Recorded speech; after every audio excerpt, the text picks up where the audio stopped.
In the enchanting land of Oz, where beauty meets wonder, things aren't as perfect as they seem.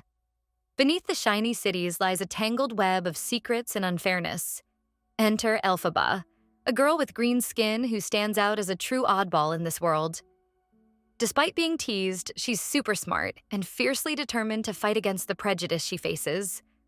In one of Oz's bustling cities, we meet Galinda, a popular girl who lights up the room like a star. But don't be fooled.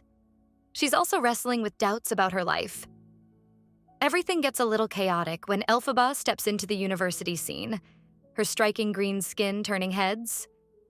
She shares her backstory, revealing that her unique looks were seen as a punishment, leading her mother to have another child, Nessa, who looks normal but has a disability. Galinda tries to be nice to Elphaba, but Elphaba finds it hard to believe her sincerity, thanks to her past of being bullied. Elphaba isn't there for herself. She's taking care of her sister Nessa, as their dad thinks Nessa can't manage on her own. As orientation kicks off, the students meet Madame Maribel, a magical teacher famous for her weather-controlling powers.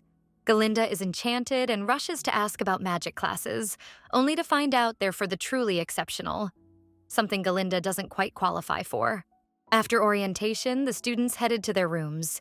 Nessa, the governor's daughter, caught the attention of a woman named Shen Shen, who offered to help her. This ticked off Elphaba, who thought the gesture was fake. In a fit of anger, she accidentally unleashed her hidden magic, causing a part of the university to go up in smoke. Everyone was shocked and scared by her power, but Madame Maribel quickly stepped in, claiming it was her magic that caused the chaos. Impressed by Elphaba's abilities, Madame Maribel invited her to join her elite magic class. Elphaba hesitated, feeling like her powers were more of a curse and that she was only there to look after Nessa. But Maribel didn't give up. And eventually, Elphaba accepted, starting to see Maribel as a kind mentor. Since Elphaba was special, she was assigned to share a room with Galinda. They butted heads at first, but living together helped Galinda understand Elphaba better. Meanwhile, Dr. Dillamond, a goat-like professor, grew close to Elphaba, forming a unique friendship. Things took a turn during class when a message appeared saying, "Animals shouldn't teach." Offended, Dr. Dillamond dismissed the class in protest. This incident highlighted the harsh realities in Oz, where talking animals faced serious discrimination. Elphaba, moved by Dr. Dillamond's plight, stood by him when others left, strengthening their bond. Although Elphaba's magical powers were immense, she struggled to control them. After training with Madame Maribel, she learned that her magic often flared up when she was angry. The mistreatment of Dr. Dillamond weighed heavily on her heart. One day, she followed him home and witnessed the terrible treatment of talking animals. It was evident there was a push to erase them from society, and they were even losing their ability to speak. Determined to make a change, Elphaba planned to report this to the wonderful Wizard of Oz in the Grand Emerald City. After discussing her plans with Dr. Dillamond, she headed back to the university. On her way, she bumped into a guy named Fiyero, who was completely taken aback by her uniqueness. The next day, they crossed paths again at the university. Fiyero's charming looks caught Galinda's eye, and she quickly tried to win him over, sparking a budding romance between them. The university was a grand place, buzzing with excitement, including a lively dance party filled with enchanting music. Elphaba was hesitant to join at first, but Galinda encouraged her, saying that the witch's hat she gifted her would make her look beautiful. Touched by Galinda's kind words, Elphaba decided to attend. Before going to the dance party, Elphaba asked Madame Maribel if she can let Galinda into her magic class. However, adjusting to the social scene was tough for Elphaba. When she arrived at the party, her unusual appearance drew stares, and people kept their distance. Noticing Elphaba being ignored, Galinda jumped in and started mimicking her on the dance floor, sparking a joyful vibe and getting others to join in. This was the start of their friendship, with Galinda determined to help Elphaba fit in. The next day, Dr. Dillamond faced a nightmare when he was arrested, and a law banning talking animals from mingling with humans was enforced. Before he was taken away, he tried to warn Elphaba about a big conspiracy in Oz, but couldn't finish his warning. This shocking event opened Elphaba's eyes to the systemic injustices in Oz, igniting a fire in her to fight against the oppressive system, even though it was risky. Soon after Dr. Dillamond's arrest, news of Elphaba's magical talents reached the top authorities in Oz, and she received a special invitation to Emerald City, an honor for extraordinary individuals. Elphaba was thrilled, and so were her friends.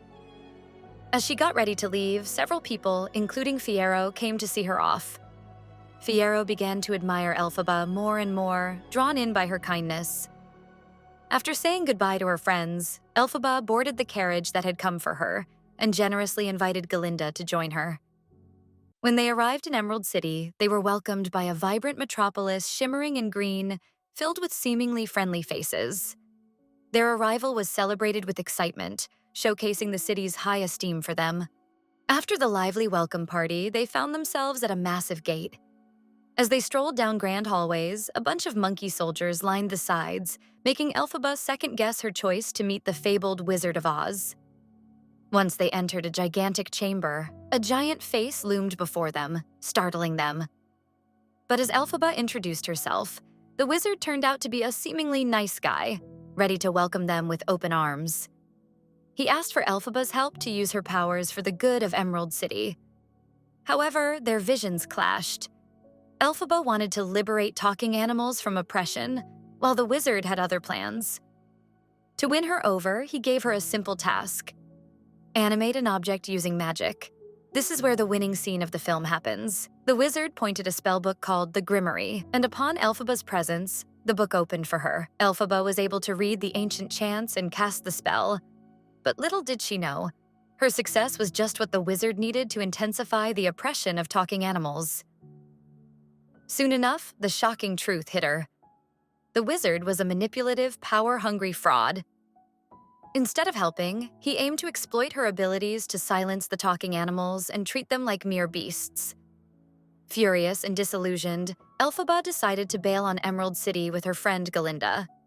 But Madame Morrible was having none of it and sent an army of flying monkeys after them, spreading nasty rumors about Elphaba being the cause of their transformations. As they tried to escape, Galinda hesitated, unsure about Elphaba's bold stand against the government. But with danger closing in, they teamed up to make their getaway. In her quest for powers to fight back, Elphaba stumbled upon a magic staff and used it to aid their escape.